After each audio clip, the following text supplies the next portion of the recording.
I run into other working people who have that kind of conception that politics is for smart, elite people over there to handle politics. And it's like, no, that's not helping you. Which side are you on? Which side are you on? Let's get to this clip from YouTube streamer Destiny. YouTube streamer Destiny talks about politics, and he had somebody from like Andrew Yang's thing, party in California, call in and talk about ranked choice voting and other stuff. But they got on. There was a point in the conversation where this guy who's working with the Forward Party or whatever starts talking about that, you know, in and of itself, it would be a good to have a more diverse political class.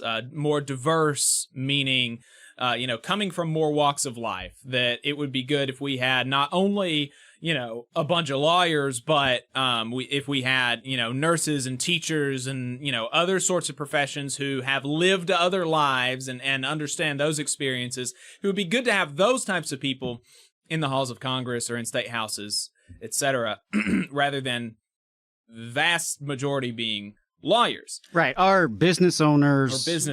Are cops, which seems to be the three. Right. That's your three options in Alabama. If you go down to the Alabama legislature and walk the halls, you'll find business owners, you'll find cops, and you'll find the lawyers who work with both.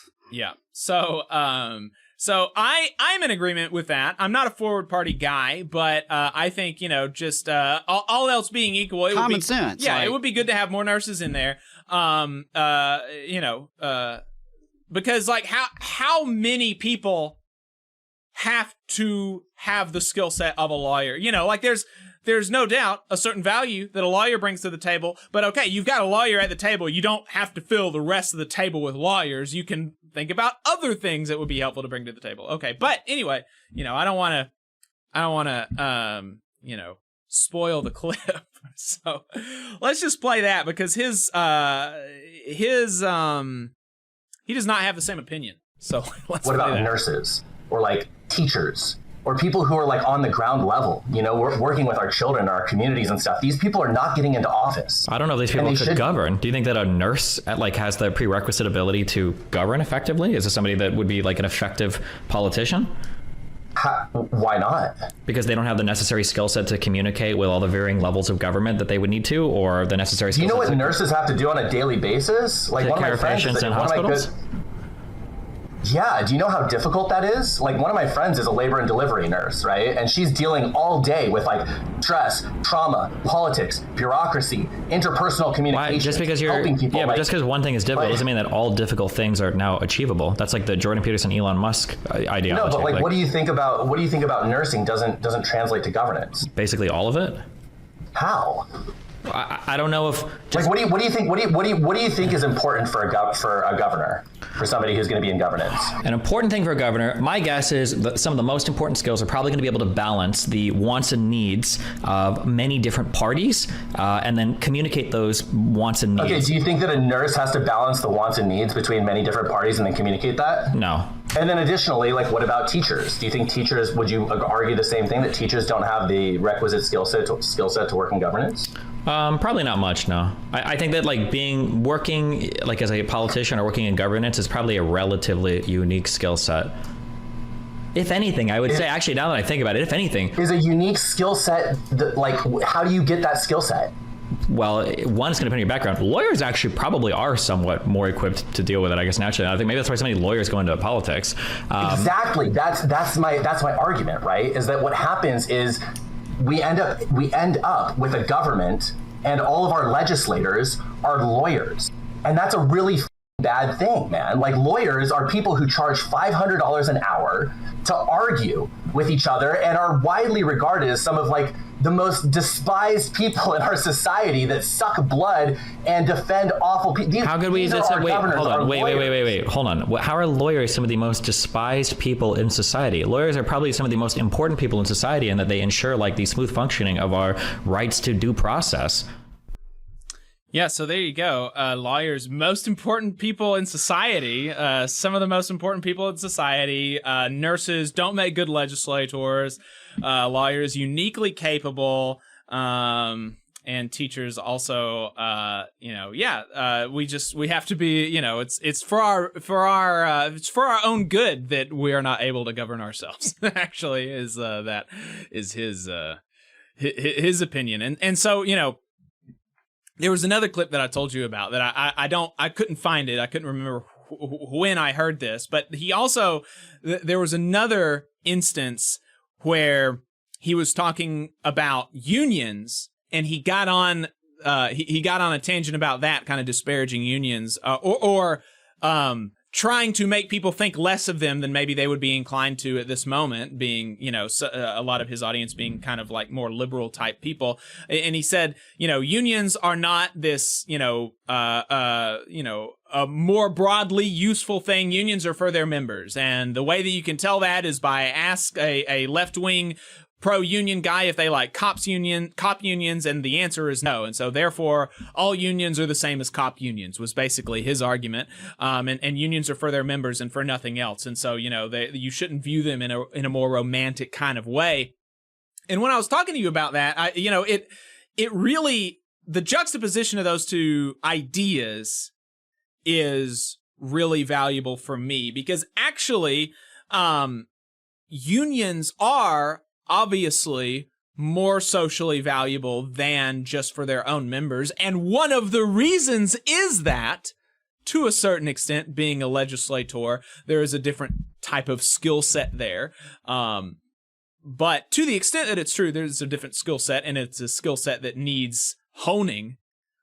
Ordinary working people are able to build those democratic muscles within unions in a way that we are not allowed to in non-union workplaces. And that in and of itself, if we're talking about societally, that is a huge benefit of unions.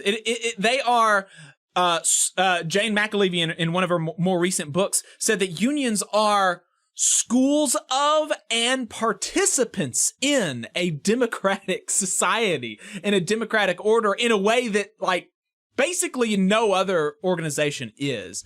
And so, that juxtaposition I felt like was kind of important to pull on for a little bit. But just on its face, Adam, you were a teacher, you were a teachers union rep, and a lot of nurses. Both of us know nurses, and both of us know teachers. What is your take on, just on its face, teachers don't have the skills needed to be a legislator?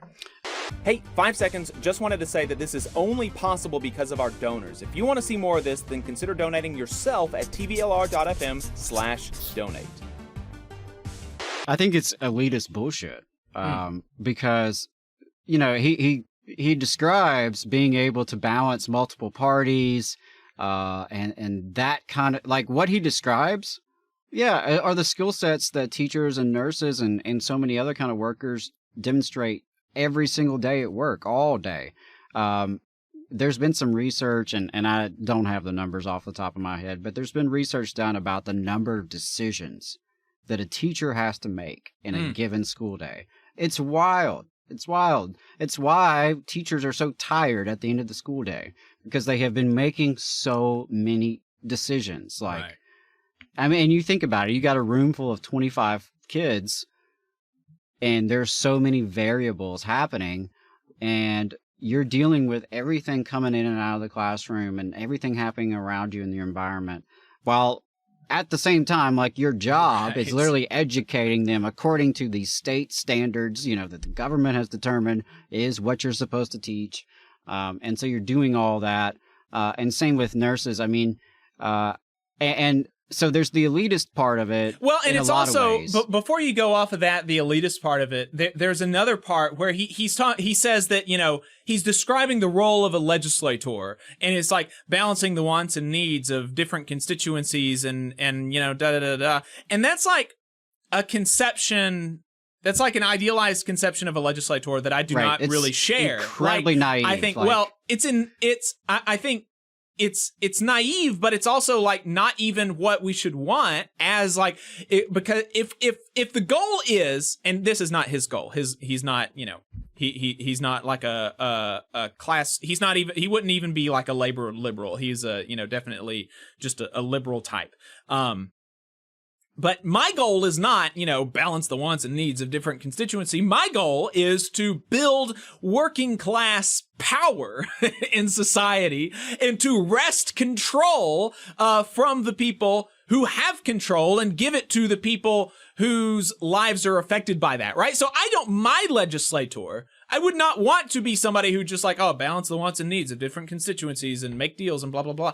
The legislator that would be best for the working class is one that sees themselves as the representative of a working class who is tasked with getting as much as possible for their coalition of power and for giving more power to their coalition, right? That's not, you know, I mean, yeah, that's just a totally different conception of a legislator. Yeah, absolutely. I mean, we need representatives that are of, by, and for the working class, because the working class is the majority. We are the majority, right? Like that is the majority constituency is working people. And so absolutely, we need more representation of working people in power or in elected offices. And so, yeah, I think it's elitism in the sense that, like, you don't want us to have representation, and you also don't think they could be competent, that, like, we can be competent as workers.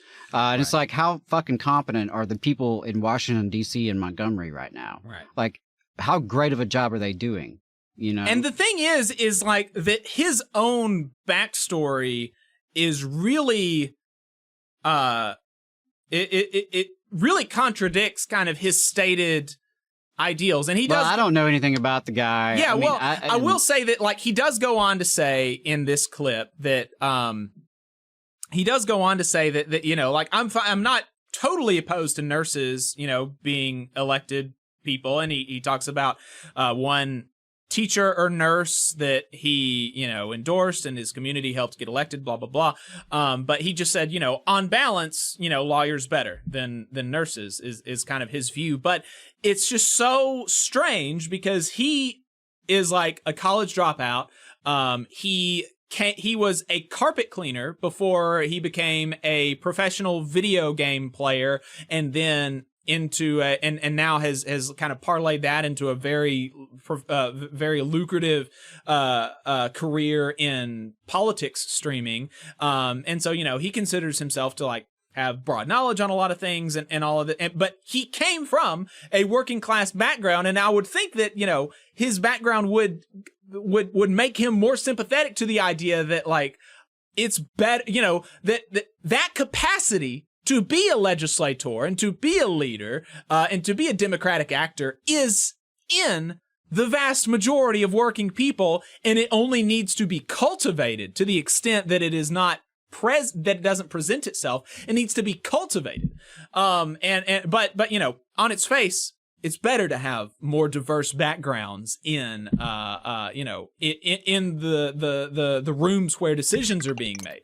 And so yeah, it was just a really bizarre take that absolutely you know, is completely contradictory to you know, everything that you know, our program is about as union members and as a union radio program. You know, our whole thing is that you know, working power. Working people not only, you know, deserve to have more power in society and you know, and particularly in the workplace, but also society at large. But we are capable wielders of power when we are able to get it. So I felt like that was a good jumping off point for discussion. Yeah, absolutely. I feel insulted by it. I do run into other working people, though, who have that kind of conception that, like, politics is for, you know, smart, elite people over there. And, like, that's who needs to handle politics. And it's like, no, that's not helping you. You know, it's just not helping you, deferring to these so-called elites. Whether, they may not conceptualize it that way, that like they're deferring to people who they're considering elites, but that's effectively what they're doing. And it's not helpful. We need more working class people who are running for offices, and, hopefully winning offices. Yep.